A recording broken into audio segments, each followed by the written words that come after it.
Let's get the show on the road. Yes. It's showtime. It's showtime. At the Apollo. No, we're not at the Apollo. Famous quote by the band Phoenix, because we listened to Listomania earlier today. So. Oh, wait, hold on. Yeah. That's right. I said I was going to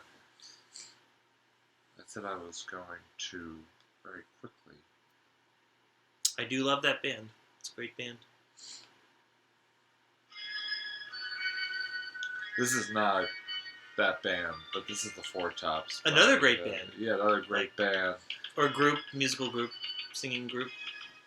Yeah. Reach out. Come on. Whoa.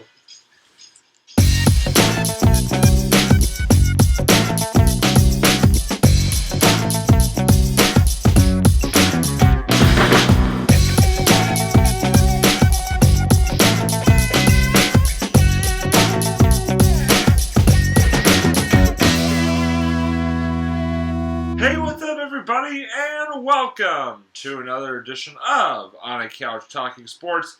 I'm Robbie. This is Kyle, back on the couch this week. Kyle, happy 2/2/22, my friend. It's a lot of twos. Happy Groundhog Day. Yeah. I almost forgot it was Groundhog Day, but yeah, there you go. Happy Groundhog Day. Did the groundhog Punxsutawney, whatever his name is? Punxsutawney Phil. Punxsutawney? He did see his shadow, so it's 6 more weeks of winter. Yay! Yeah, just don't even get me started about that. Yeah. I mean, it's also like, it's Groundhog Day. I mean, I'm sorry, like there's people surrounding a poor little groundhog with a bunch of cameras, and of course he's gonna see a shadow with all that light they put in the. Anyways, so. And that is, you should direct all your letters to Kyle for that one. No, I'm just kidding. Sorry, I agree. I agree. Not a fan of the holiday Groundhog Day. Fan of the movie Groundhog Day, but not a fan of the holiday. The only good thing to come out of the holiday is a good movie. Yeah, exactly. Shout out Bill Murray. Speaking of shout outs, it is time to shout out tonight's sponsor of On a Couch Talking Sports, and that is Zyman Organizing. Yes, Zyman Organizing has been with us for a while now, and we are so happy to have them in our corner. And if you need somebody in your corner for all your organizing needs, please let Zyman Organizing help you achieve greatness when it comes to organizing your life, yourself, your room, your drawer, your desk, your cat house, I don't know, whatever. Make sure you reach out. They'll be there. And they will be there, yes. It's almost like we were singing that song earlier. What? Anyway, big shout out to Zyman Organizing, as always. The official sponsor of not just this show, but the Sports Blitz as well with Doug and I, and Marvel at the Movies with Kyle and Doug. The all 3/3 of our sports and movie podcast trifecta is sponsored by Zyman Organizing, and as always, the link will be in the description. Mm-hmm. So, Kyle, getting into tonight's episode, I don't know, Kyle. I don't really know if there's anything to talk about this week. I don't really know if anything really happened really that big. I mean, it's been kind of sort of quiet last couple days. I mean, the movie Scream came out recently, so we can always talk about that, I guess. Yeah, I mean, I don't know. Baseball's still on strike. I mean, I don't really know. Is there? Did something happen like in the football world that was like somewhat of no? Like, did I feel like I read somewhere somebody that we know like said something, but I can't quite put my finger on it. I don't know. I think it was. No, I can't. I just can't put my finger. Oh, wait a minute! I know what it was. The goat is gone. Don't, he's not dead. But anyway, kind of morbid. Yeah. The way I said that, I was just kind of like, wait a minute, that could have a lot of different meanings right there. But no, in all seriousness, it was announced officially yesterday by the man, the myth, the legend himself, Tom Brady, that after 22 years in the NFL, he is retiring from football after what was an amazing career. I mean, again, 22 years, 20 of them here in New England with the Patriots, 7 total Super Bowl titles, 10 Super Bowl appearances, countless just other accolades, MVP awards, playoff appearances, records. I mean, just the guy did it all. And it was so special that we really got to be a big part of that as Patriots fans for that first 20 years and all that he did for us here in New England. I mean, it will never, ever be forgotten and can probably never, ever be matched. No. No matter how hard anybody tries, nobody's ever going to match what Brady did in just, in his one tenure here in New England. And yes, as they always say, all good things must come to an end, and Tom Brady's career as of yesterday has officially come to an end. So Kyle, let's just jump right into it, my friend. Obviously, you and I remember we sat on this very couch almost 2 years ago. It'll be 2 years next month that we sat on this couch and discussed in depth the news that Tom Brady was leaving the Patriots to go to Tampa Bay right after. And actually, it was funny. That was our last On a Couch episode until May of 2021. Wow. But yeah, our last episode consists of sitting here, sort of just reminiscing and sort of talking about the fact that Tom Brady was no longer a New England Patriot. So now we sit here almost 2 years later exactly and sit here discussing the fact that Tom Brady is no longer a member of any team in the NFL, having again announced his retirement. So Kyle, I want to toss over to you. First of all, when you heard the news yesterday, I know that there had been some reports about this announcement sort of since Sunday, basically, since a couple of days ago. But to officially hear Tom make the announcement himself yesterday, especially now that you've had sort of 24 hours to sort of sit on and think about it, just what is your initial and overall reaction to the news of Tom Brady, again, retiring from professional football after 22 years? I mean, I always thought, I almost thought he would never retire because he kept saying he would retire until he was 45, I think. I think that was kind of the age goal he had in his head for a while, from what at least I remember earlier. Yeah. And, but honestly, you don't really see any football player going even past 40 at this point. So it's very rare that you have someone and performing at such a high level too at that age. Absolutely, no, absolutely, you're absolutely right. It's just wild. At first I was a little skeptical. I was, because it wasn't exactly from Tom Brady, so I didn't I was okay, well, got some rumors going on. So yes, it's a huge possibility. But then once Tom Brady said it, it's okay, you're really kind of it's real in, now. Yeah, it is real. It's no, I mean, good for him. He,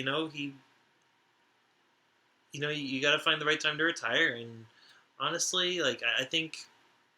I mean, he's had such a great career, so I think honestly, any time would have been a good time for him to retire. So he really doesn't have anything left to prove. I mean, honestly, he's won 7 Super Bowls. I was thinking 6 with New England, but he's won 7 Super Bowls.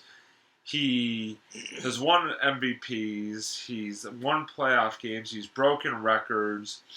He's won Super Bowls with 2 different teams, for crying out loud. I mean, there was really nothing else that he could have proven by sticking around. And obviously, I know he had been saying, so even since the Bucs season ended a couple weeks ago, that, his family would really be the driving force. And I know, his wife, Gisela, I think, has made it very crystal clear that, she would have preferred if he maybe had walked away a couple of years ago.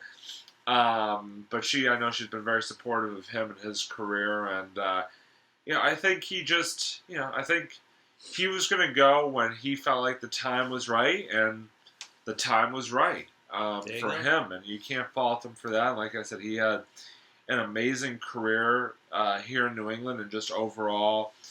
And I mean, just so many memories. I mean, we could literally do a multi-hour show on just all the memories between here and in Tampa Bay that he has amassed over the last 22 years. From coming in for Drew Bledsoe in 2002 and winning his first Super Bowl and leading that run to the 16-0 regular season. Yeah, I mean they lost in the Super Bowl that year, but still, that was just a fun ride. I mean, anytime you have an undefeated run and heading into the Super Bowl, I mean that was quite a season. I mean, with so many records and all that stuff being set, just so much fun to watch. Too, the comeback. I mean, the 28-3 comeback against the Falcons. Even his last Super Bowl win against the Rams. Leading the team on that last drive to score the game, basically ultimately the game-winning touchdown. I mean, again, there were just so many great memories, small and large scale, that we got to see out of Tom Brady. I was just, I kind of know can attest. I was just so happy that I got to see him play in person as well on multiple occasions. Yeah. Because I was just thinking, all the Patriots games that I have been to in my life have had Tom Brady as the starting quarterback for the Patriots. I know Kyle went to a game this year, obviously with Mac Jones. Mm-hmm. But basically for me, up until this point, all the Patriots games that I went to, Tom Brady was the starting quarterback. Every single one. And that is just a really cool thing. To be able to have seen such a legend, the GOAT, the undisputed, in my mind, greatest quarterback and possibly greatest football player of all time play in person. I mean, that's like seeing Michael Jordan. Yeah. I never got to see Michael Jordan. Yeah, I never got to see Michael Jordan play in person. But that's basically the equivalent of seeing Michael Jordan play a football game or play a basketball game in person. Is what that is. I mean, it just so and also, actually, I was going to say the Patriots won all the games I went to. They did not. Technically, they did lose to Kansas City in 2019, the last game that I went to. But still, like I said, just so many great memories watching on TV or in person. I mean, it's just the list. Again, you could spend 2 hours just sitting. We could spend 2 hours just sitting here going through every single memory that Tom Brady created. Every single memory that Tom Brady, created for us during his time here. That'd be an episode in and of itself. But let me ask you, when you think back to Tom Brady's time with the Patriots overall, obviously the last 2 years were with the Bucs, just his entire 22-year career. From your perspective, I mean, just give us some thoughts. I mean, just give us, again, I mean, I know, again, there's a lot of thoughts to go around, but just talk about your perspective and sort of your thoughts when you think about, the enigma, the legend that was Tom Brady, and just what the career was that he had. Again, both here in New England and in Tampa Bay over the last couple of years. I mean, yeah, no, he's really left a mark in football. So, I think, I think honestly, you said it best right there, Robbie. I mean, there's so much to talk about. There's, just how he pushed the Patriots really forward. And how they became basically the most hated team because of how good they were. I feel like they're kind of the equivalent of the Yankees in football. They're just between when you had him and Edelman and Gronk, when Gronk was on the Patriots too, it was a hard team to beat. It was just a team full of legends, and it's just great to see how far they've come since the Bledsoe days, and not to knock any. I don't want to put any negative any negative thing. We are all positive here on Couch Talking Sports. Absolutely, this is a very positive episode.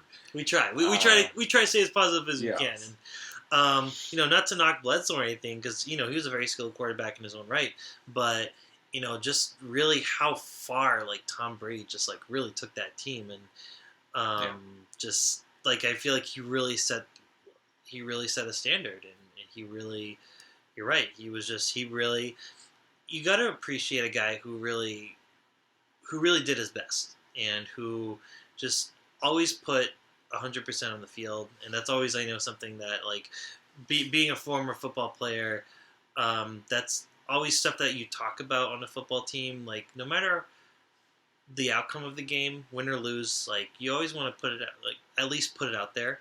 And he did every game, and you could really sense that. And like you can't say that about every player, but like about with Tom Brady, it's like he did, even on the games where like you saw the team struggle, like he always did his best. So you can never fault him for that. um, so no, I think he really just he was a great quarterback, and there's a reason why they call him the GOAT. So No, there you go. I mean, you're absolutely spot on. I mean, and to your point, to your point, a couple things I would add to that is that one of the great things about Tom Brady is that he took like these receivers and these offensive skill players who may have been kind of like under the radar and may like have just been kind of like no name guys, and he turned them he helped not turn them into, but he helped them become stars with the way he led that offense, and the fact that he had this knack of finding guys and working with receivers or running backs or whoever that may not have been the most coveted guys or the most like on the radar guys, and just take them and like turn them into superstars. Playing with him as a quarterback, and I think that he just really rubbed off well on so many guys over the years, and I think that was a great thing about him. But the other thing, to your point, is I mean he really did put the Patriots on the map. I mean, no disrespect to Bledsoe or any former Patriots, even from back in the the '80s when the Patriots went to the Super Bowl. I mean, the Patriots did go just to 2 Super Bowls, in the pre-Brady days, in 1986 against the Bears, and then obviously in the early '90s or like mid '90s against the Packers. Both were losses. But the bottom line is that it's no coincidence to me that all 6 of the Patriots Super Bowl wins as a franchise came with Tom Brady as quarterback, because he just had that. He had that effect on the franchise, and he had that, just sort of everlasting impact on this team. And just, again, I mean, and we talked about this a couple of years ago, when we sat here right after he left the Patriots, and we really talked about, just everything that he meant to this franchise. Excuse me. And continues to mean to this franchise. And he will always be a Patriot. Period. End of story. I mean, on Twitter, the Patriots have a hashtag that they use, on their Twitter page, and that's #ForeverNE. Hashtag Forever New England. And Tom Brady is truly hashtag Forever NE, because he will always be forever a Patriot, no matter what. And I really, from the bottom of my heart, I just want to say 2 simple words sort of in my closing here to Tom Brady, and that is thank you. Thank you, thank you, thank you for everything that you did for the Patriots, for the game of football. Just, you are the GOAT. There's no ifs, ands, or buts about it. You are the GOAT, and to be able to watch you, to be able to have you on my team for all these years, on our team for all these years, is just something that I will never, ever forget and will always be special. And, I wish you nothing but the best. It's going to be really weird. I was saying to Kyle and to others over the last couple of days, it's going to be very weird when the fall comes and you're not out there, when Tom Brady's not out there playing for any team. I know he wasn't on the Patriots for the last 2 years, but he at least was in the league. You at least could turn on TV on Sunday or Monday night or whatever and see Tom Brady on a football field. And the fact that, starting next fall there will never again be Tom Brady playing quarterback for any NFL team is just, I have not begun to process that fact yet. It probably won't hit me until next fall comes around, and that is still and that is the case. But just thank you, Tom. Just that's what I'll leave it with. Thank you, thank you, thank you. Kyle, before we kind of wrap up this portion, so there's any final thoughts? Anything else you want to say about Brady? Anything like that?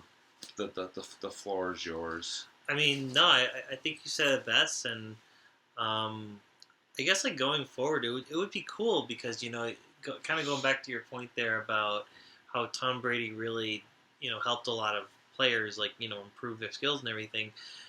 Kind of cool to see him as a coach, like even if it was just like maybe not like head coach right away, but maybe I don't know. I think it'd be cool kind of seeing him on the field again in a different capacity. So hopefully maybe at least considers doing something like that. So, yeah. Especially if he has a lot of good relationships, still going on with a lot of the players and staff and other coaches and stuff like that. So that'd be cool. So, but no, I think you said it best. Tom Brady, you had a great legacy left behind, and nothing. Hopefully it stays positive from here on out. So yeah, and I can't wait. Come in a few years or whatever. I forget exactly how it works, but to see Brady obviously inducted into the Pro Football Hall of Fame and the Patriots Hall of Fame. I mean, I'm sure he will be back and around for all those events, coming up here in the coming years. So can't wait to see all of those, sort of events within the now post career of Tom Brady. So again, Tom Brady calling it quits from the NFL after 22 years, and I just wanted to. I know we don't really have glasses or anything, but I just want to put up a cheers. Cheers. You know what? We'll salute. We'll say a salute to the GOAT himself, Tom Brady. Congratulations on a great career and best wishes in your retirement. So, we are now going to move sort of towards the end portion of our episode, and I'm going to begin with the Robbie's final thought of the night, and this is kind of a teaser for our next episode that will be coming up next week, and it obviously is football related because there's a pretty big game coming up, Kyle, in the National Football League. Oh yeah, I heard about that game. Yeah, have you heard about this? Yeah, I heard you need to bring a spoon to it. Okay, I'll leave it. Yeah, just get out, go. But no, the Super Bowl is a week from Sunday, and it's gonna be a good game. I feel like it's gonna be the Bengals versus the Rams. I was saying that this is actually the first time in the last at least 5 Super Bowls that you have not had either the Patriots playing in the Super Bowl or a former Patriots quarterback playing in the Super Bowl. So it's going to be very interesting to not have like a real rooting interest in this game. But the reason why I bring that up is that next week, On a Couch Talking Sports will be doing our official Super Bowl preview episode. So we're very much looking forward to that. Getting ready for the big game and the commercials, obviously. Just wanted to throw out a quick teaser there and just sort of say that I hope everybody will tune in next week when we get more in depth on, again, the big game coming up. And I can't wait to see what this year's version of the Super Bowl has in store on a number of different levels. So that's my final thought for the evening. I know not really a big final thought, but that's why I decided to go with here. So now, let me toss it over to the Suze himself for another edition of the Suze Reviews. Kyle, take it away. All right, so this will be. I know. I've been doing my favorite movies and series of 2021 of the past year, and I want to continue that. This is the second to last category. I'm going to talk about my favorite movies.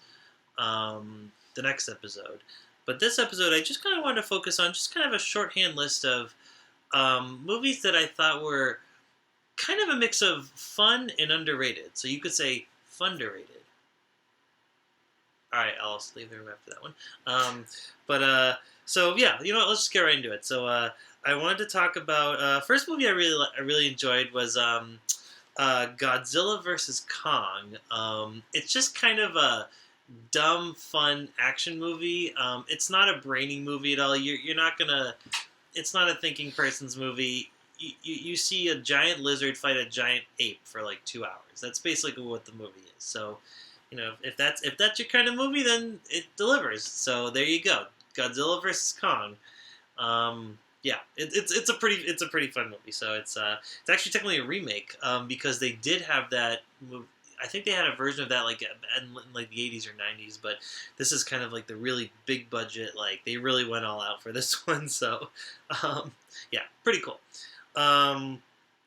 Another one starring Kate Beckinsale, and she really carries this movie. It's called Jolt. I thought that was another underrated, definitely more on the underrated side, but also kind of fun. Kind of got that kind of like, it's just a fun movie to watch. You know, it didn't get the best ratings. Like I totally understand that. But I liked kind of the idea of her. It sort of felt like Crank. If you've ever seen the movie Crank with Jason Statham, it's got kind of that very similar vibe. It's kind of this like kind of bad shit crazy movie where you're following Kate Beckinsale and she's just basically she's getting a lot of fights and shootouts and stuff like that. It's pretty cool. So if you kind of missed seeing Kate Beckinsale's more kind of more her action side, kind of like she did in when she made the Underworld movies, then yeah, this movie delivers on that. So yeah, definitely check it out. I think you can find it on Amazon. The other one I liked was Shadow in the Clouds, starring Chloe Grace Moretz.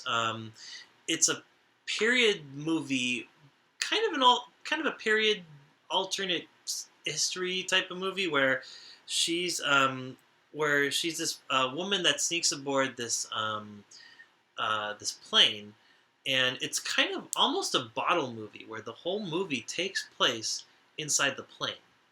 It's like kind of just and it makes it for an interesting story because she's carrying a very like mysterious package, and no one knows what it is except for her, and the audience doesn't know what it is either. So you kind of have there is a slight kind of like mystery intrigue vibe going on in it, but also it has some really cool action. Like you do see them shoot down other planes, but then also there's a weird twist that kind of goes on sort of near the beginning / middle that I'm not really gonna tell you guys. I think you'll find out if you see the trailer, but it's just a really strange twist. It adds a weird kind of unique flavor to the movie.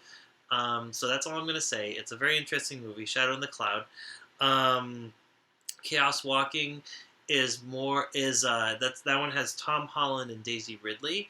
And basically Tom Holland plays this kid who has like these like sort of mind reading abilities. It's sort of like it's hard to describe it. It's kind of like a sci-fi type of movie, and they kind of like take place in this like alternate future kind of thing. And yeah, that movie didn't quite get the best ratings, but that's another one where I think it was definitely fun to watch. It's not too dark. Mads Mikkelsen is really great in it. I really like his character because he's friggin' Mads Mikkelsen. He's one of the best actors around. But I'd say give that one a shot. It's got this kind of interesting sort of like actiony sort of post-apocalyptic kind of vibe, and yeah, pretty cool.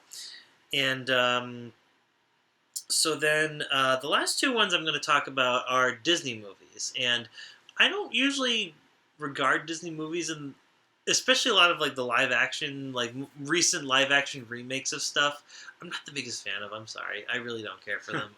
Didn't care for Beauty and the Beast. I didn't even watch Beauty and the Beast. I don't even think I'm going to plan to see it at all, or any of those other ones. I tried watching Aladdin. Sorry, I don't mean to interrupt. Are you talking about the original Beauty and the Beast or the live action? The live action. Okay.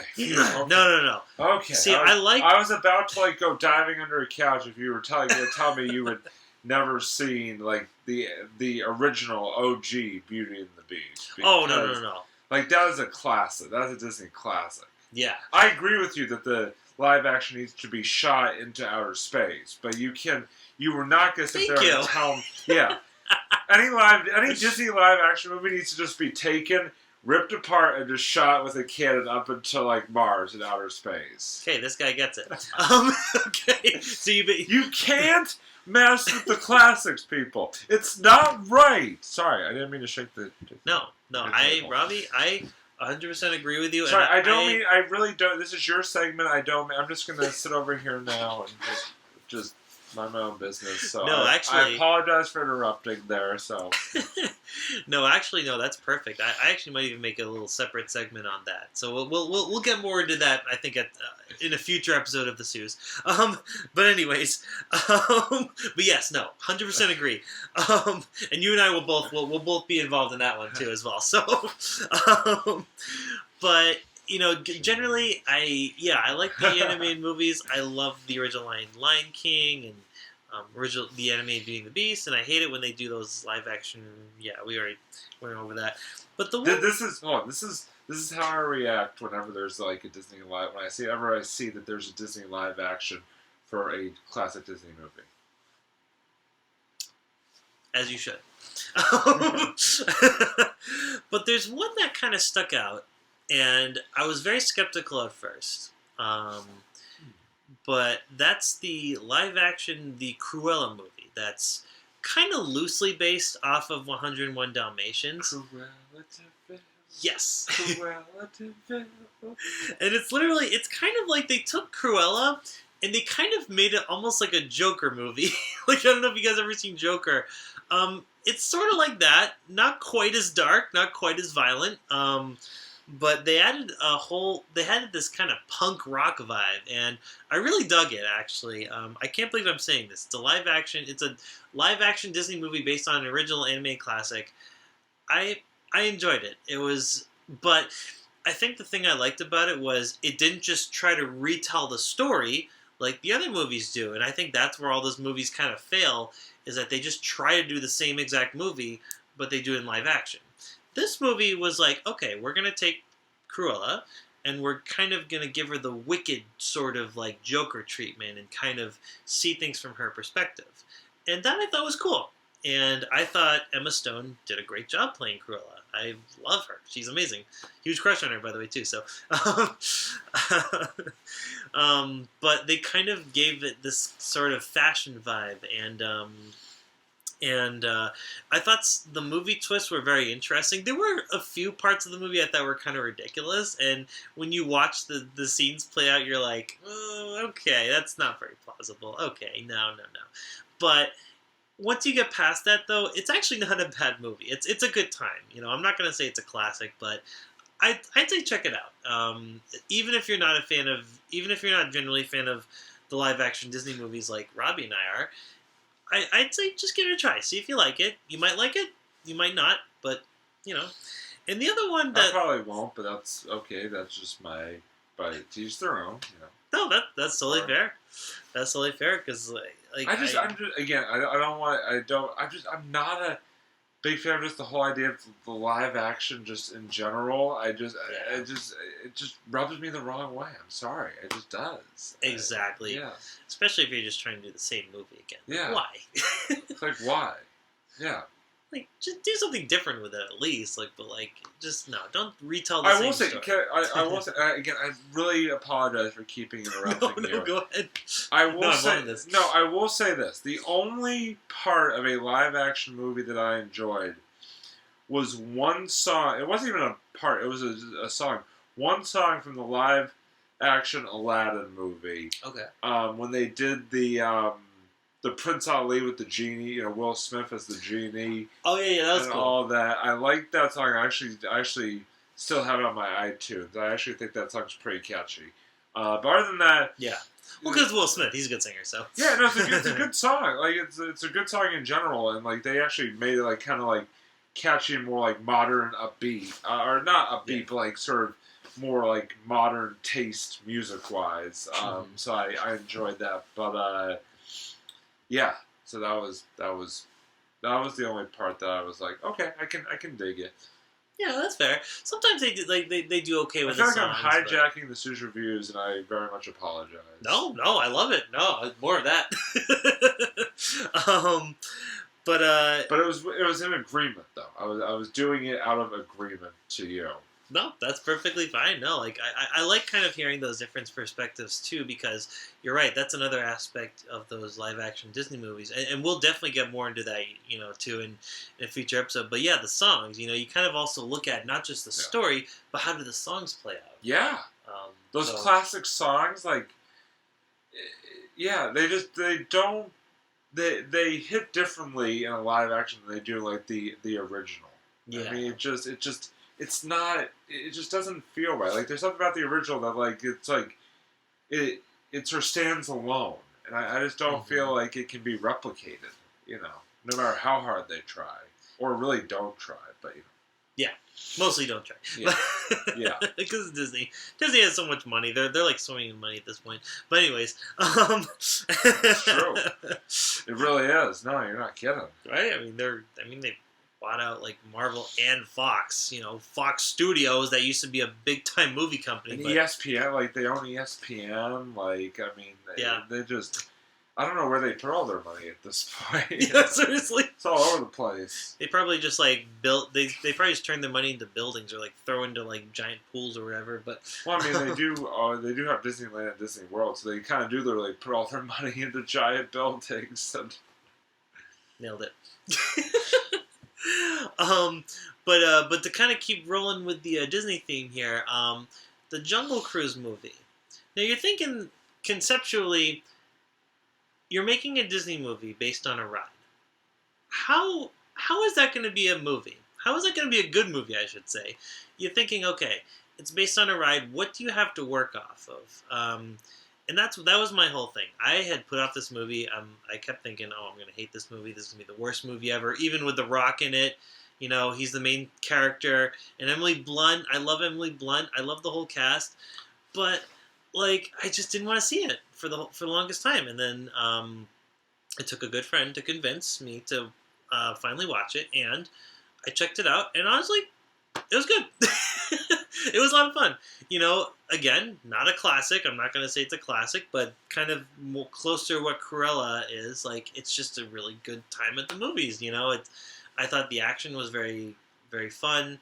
A lot of the dialogue was actually pretty clever. I thought The Rock added a lot of charisma to his role, and honestly, the movie got away with a few pretty solid twists too, and a lot of stuff that I did not see coming. And and I think that's kind of one of the nice things about a movie like Jungle Cruise is that it's based on something that you don't really know a whole lot about. Or it's something that doesn't really have a whole lot of background to begin with. It's a ride, so it's like you don't really have much of a story. It's about a guy on a boat who just announces animals and has a lot of puns, stuff like that. And they kind of make fun of that in this movie. It's a very self-aware type of movie, and yeah, it's a lot of fun. I'd recommend watching it. It's kind of closer to what the original Pirates of the Caribbean tried to do. They really tried to go in its own direction, and I think for both those movies, it worked really well. So, okay, there you go. Cool. Well, thank you, Kyle, for all of that, and I very much look forward to in a future episode exploring or basically just deconstructing the whole idea of live action movies. We're doing that. That's definitely happening at some point down the road, and I'm already revved up and ready to go for it. So, watch out for that coming up on another edition of On a Couch Talking Sports and the Sue's Reviews in On a Couch Talking Sports. So, that's going to wrap up this edition of On a Couch Talking Sports. I want to thank everybody for tuning in as always. And as always, we are here on YouTube. We are on Facebook. We are on Twitter. We are on Instagram. And also, please like and subscribe, click the bell, and please also support the other 2/3 of our video podcast trilogy here, Marvel at the Movies with Doug and Kyle. New episode coming very soon, and the Sports Blitz, new episode coming out later this week. I know I said that last week, and that Doug and I had to cancel. But this week, I promise you, we are having a new episode of the Sports Blitz, and you're going to love it. So, until next time, again, next week we will be doing our Audio Talking Sports Super Bowl preview, so please tune in for that. Until then, he's Kyle. I'm Robbie. This is a couch. And we will see you next time from the couch on Audio Talking Sports. Oh, and thank you to Design and Organizing as well. Can't forget about them. Yeah. But anyway, see you next time, everybody, and talk to you later. Bye.